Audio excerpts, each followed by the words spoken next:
Bienvenue sur Mathérapie.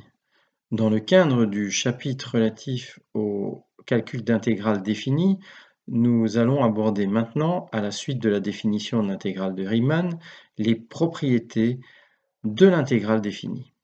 Alors, considérons une fonction f de x continue sur l'intervalle fermé AB. L'intégrale définie ne dépend pas de la variable d'intégration. De cette manière, l'intégrale entre a et b de f de x dx est égale à l'intégrale entre a et b de f de y dy ou de f de t dt et ainsi de suite, peu importe la variable d'intégration. L'intégrale définie de a à b est l'opposé de l'intégrale définie de BA. Donc, de cette manière, l'intégrale de f de x dx entre les bornes d'intégration a et b vaut l'opposé, donc moins l'intégrale de f de x dx entre les bornes b et a. On considère la somme de b à a, où les delta xi, donc les accroissements selon x, ont changé simplement de signe. Propriété suivante, remarquons que l'intégrale définie de f de x dx entre les bornes d'intégration a et a calcule effectivement une aire nulle puisque nous travaillons avec les mêmes bornes. Nous pouvons également définir une propriété d'additivité, donc l'intégrale de f de x dx entre a et b plus l'intégrale de f de x dx entre b et c est simplement égale à l'intégrale de f de x dx entre a et c, comme le montre le petit schéma suivant.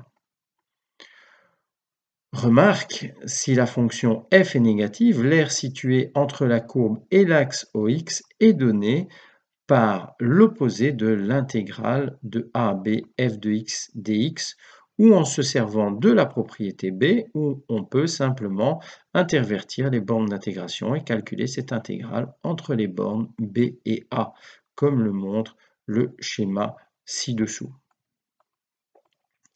Une propriété de linéarité, donc pour tout lambda et mu réel, nous pouvons travailler par le principe de décomposition, c'est-à-dire que lorsque l'on calcule une intégrale définie entre les bornes a et b de lambda f de x plus mu g de x dx, nous pouvons simplement décomposer en deux intégrales en prenant garde à mettre en évidence les réels lambda et mu, comme le montre la formule suivante. La positivité, donc pour tout x appartenant à l'intervalle AB, la fonction f de x est positive, ce qui entraîne que l'intégrale de f de x dx entre les bornes a et b est également positive. Pour tout x appartenant à l'intervalle AB, lorsque la fonction f de x est supérieure ou égale à la fonction g de x, cela entraîne que l'intégrale de f de x dx entre a et b est supérieure ou égale à celle obtenue avec g de x dx pour les mêmes bornes d'intégration a et b. Voilà, j'espère que j'ai été clair et on se retrouve prochainement sur Mathérapie. Pour la suite de ce chapitre sur les intégrales définies, nous aborderons un point essentiel, le théorème fondamental de l'intégrale définie. Voilà, à bientôt sur Mathérapie.